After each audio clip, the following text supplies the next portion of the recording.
Hello everyone, welcome back to the Decode with Pankaj. This is part 2 of the SPPU 2019 pattern, third year of AIML MIDS question paper solution. In this video, we are going to solve question 3 and question 4 with easy explanations and exam oriented answer. So let's continue the paper. Does SVM support vector machine work and what are its strengths and limitations? It is a 6-mark question. Okay, so in working of SVM, okay, support vector machine is a supervised learning algorithm mainly used for classification. Classification means in which we get the yes or no type of answer, okay, like a continuous value type of, okay. So our core idea is SVM tries to find the optimal hyperplane that separates data into different classes with the maximum margin, okay. So in which hyperplane is a decision boundary. Margin means distance between hyperplane and nearest data point, and support vector means data points closest to the boundary. In which just assume that in our JE time we get the vectors, okay, we get the topics like vectors. So in which we plot the vectors two vectors perpendicular to each other, then we assume that vectors is also extend along with the symmetrical vector, okay, and for that we get the middle line. So that's why the same concept is used in here, okay. So how it works, identify the best separating line, it maximize the margin between classes, and it is used only critical points, okay, like support vectors. And it's in it the kernel trick is when data is not linearly separable, SVM uses kernel trick, linear kernel, polynomial kernel, and RBF, radial basis function, okay. The strengths of SVM is it is a work well in high dimensional data, effective when number of features is greater than samples, okay, and it is robust to overfitting, especially with proper regularization, and it is handle non-linear data using kernels. The limitations is computationally expensive for large data sets, it is hard to choose the right kernel, okay, and third is less interpretable compared to similar models, and sensitive to noise and overlapping classes. The conclusion is the SVM is a powerful for a complex classification task, but may not scale well for very large data sets, okay. So next question is, what are the ensemble methods and how they improve classification accuracy, okay. So in which we want to define the ensemble method and how they are improve classification accuracy, okay. So how they affect the classification accuracy, okay. So definition, ensemble learning is a technique where multiple models are combined to produce a better prediction. Basic idea is instead of relying on one model, it combine many weak learners and build a strong learner. Using that, it build a strong learner, okay. So type of ensemble methods, first is bagging. It is a bootstrap aggregating, okay.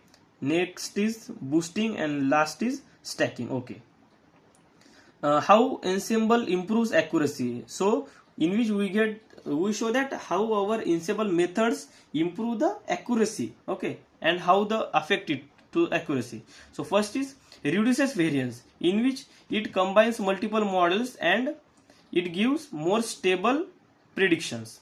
The next is reduce bias, okay, so in which it boosting focuses on correcting previous errors, in which we focuses on previous errors like backpropagation, we get the previous errors and we enumerate it and alter after and after, again and again, till our error is reduced, okay. So it is a iterative process and improves the generalization, in which less overfitting compared to a single model, okay. So in which we get less overfitting compared to a single model. The example models is random forest model, it is a bagging based model, and AdaBoost and gradient boosting, okay, it is a boosting based models. The key concept is different models make different errors, it gives the combining them cancels errors, okay. The conclusion is ensemble methods improve performance by combining multiple models to achieve higher accuracy and robustness, okay. So the next question is, what is bagging and how does it reduce model variance? Okay, what is bagging and how does it reduces the model variance? It is a 6-mark question in which we get definition. So first is bagging. What is bagging? Bagging is the ensemble technique that reduces variance by training multiple models on a different subset of data. Like we get the multiple data in which we divide the data in multiple subsets, and we perform or we train our data, we train our model on that particular subsets, overall subsets. So how bagging is works?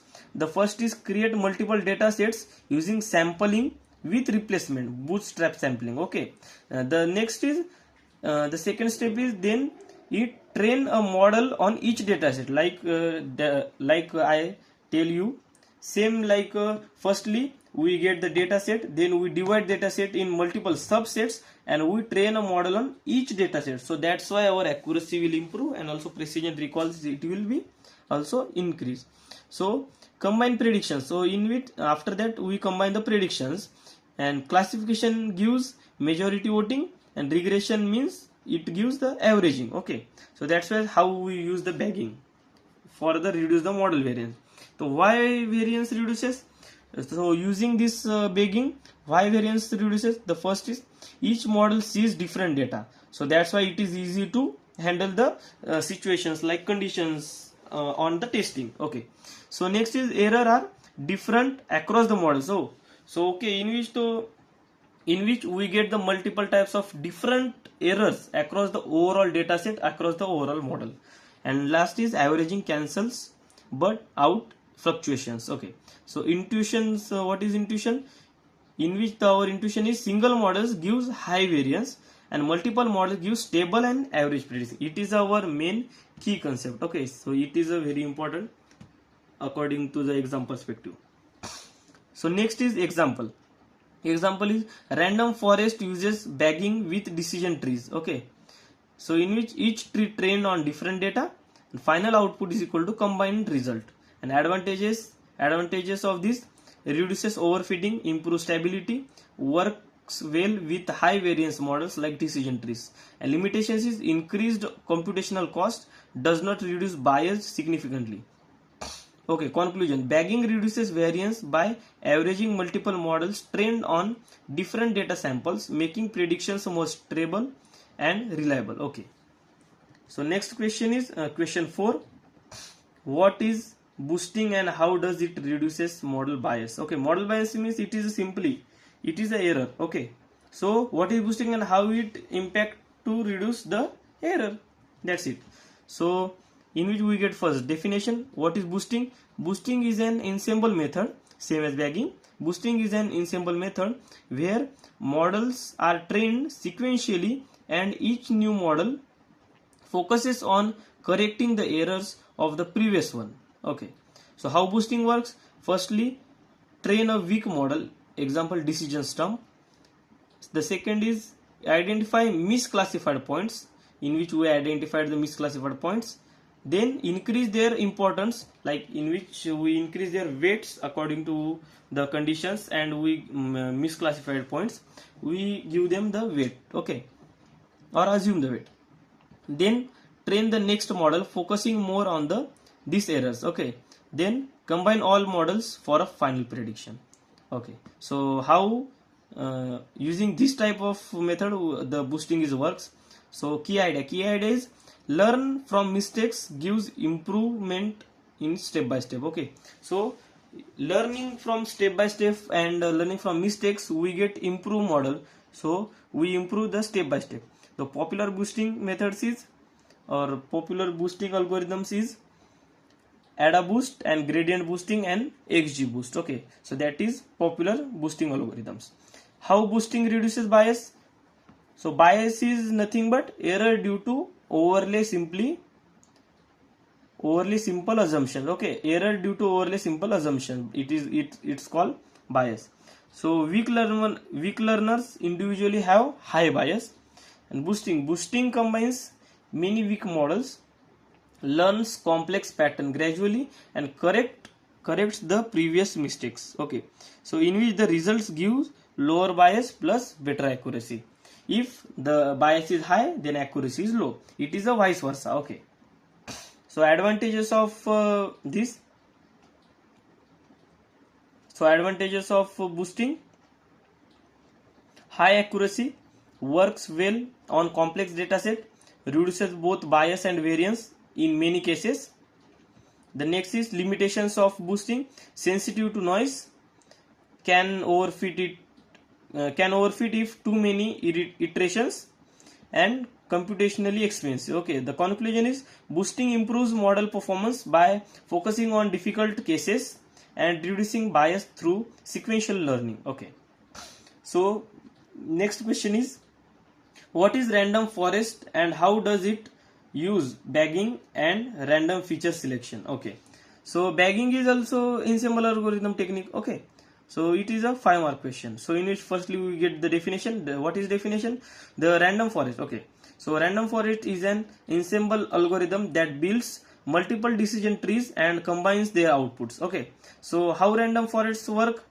Random forest works like in the stages. First is bagging. Bagging is a bootstrap sampling. Okay, it multiple data sets are created using sampling with replacement.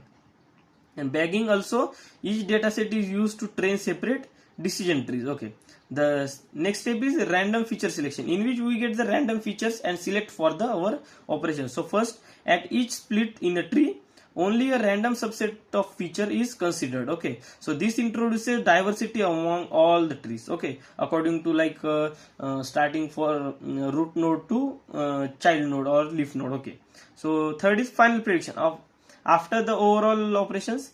The final prediction is classification. Classification gives a majority voting, regression gives averaging, same as our boosting like. Okay, and why it works well? Because trees are different or uncorrelated, and it is combining them improves stability and accuracy. After combining the tree, combining them improves the stability and accuracy. So benefits is reduces overfitting, handles large data set well, works with both classification and regression. And the conclusion is the random forest combines bagging plus random feature selection to build powerful and robust model. Okay, so next question is what metrics are used to evaluate classification models? Okay, what metrics are used to evaluate classification? It is a 6-mark question. So to evaluate classification models, we use several performance metrics. Okay, so first is confusion metric, like we tell like in previous questions, question second or question third, that evaluate classification. It is also a repeated question, like here it is, this is the question, and also it repeated in question second here. So the multiple times the question is repeated, but the with new sentences. Okay, so that's it, that is tricky. Okay, so what metrics are used to evaluate classification models? Okay, to evaluate classification models we use several performance metrics. First is confusion matrix. Confusion matrix is base table showing truly positive, truly negative, falsely positive, falsely negative, these values. Okay, and the accuracy means accuracy is truly positive plus truly negative divided by total of the sum of confusion matrix. Okay, accuracy measures overall correctness, and accuracy not reliable for imbalanced data set. We discussed it earlier. Okay, so precision is how many predicted positive are correct. The formula is precision equals to truly positive divided by truly positive plus falsely positive. The recall is, it is also known as sensitivity. It is the ability to detect actual positives. So the formula is recall is equal to truly positive divided by truly positive plus falsely negative. So F1 score is balance between precision and recall. So F1 is equal to 2 into precision into recall divided by precision plus recall. And also ROC curve plus AUC. ROC curve and AUC measures model performance, means 1 gives perfect and 0.5 gives random. And log loss measures difference between predicted probability and actual value, and lower is better. And specificity is ability to detect negatives. Specificity is equal to truly negative divided by truly negative plus falsely positive. The overall conclusion is in which we get different metrics, and also we use different metrics are used depending on the problem. For imbalanced data sets, metrics like F1 score, ROC, AUC, and also precision, recall are more reliable than accuracy. Okay. So this was the end of the part 2, where we solved the question 3 and question 4 of the MIDS question paper. I hope if this video helped you in your exam preparation. If you found it useful, then like the video, subscribe to the Decode with Pankaj.